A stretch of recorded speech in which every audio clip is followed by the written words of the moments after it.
Mao day ning gihatag ayuda diri sa Bongbong Marcos diri sa Jinsan. Karon lang gyud. Adlaw. So Lord, nanggahi ay nya.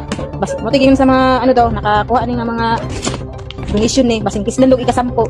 Igyapon do makaon. Oh, nanggahi oh. Nawa, ibon na lang ko sa ano ha. Nanggahi ay barang bato. Unsa man ni klase nga bugas ni? Bato oy. Na-bash din si ate dahil nga nagrereklamo siya kung anong klaseng bigas na sobrang tigas. Hindi niya alam na yung pagkapak ng bigas ay nakasealed at naka-vacuum. Ginagawa ko talaga yan para tipid po sa space. Oh, perting bukbuk ka ay. Oh, kita ninyo na oh. Dayon kay tahok. Bukbuk niya. Oh? Siguro di malungag.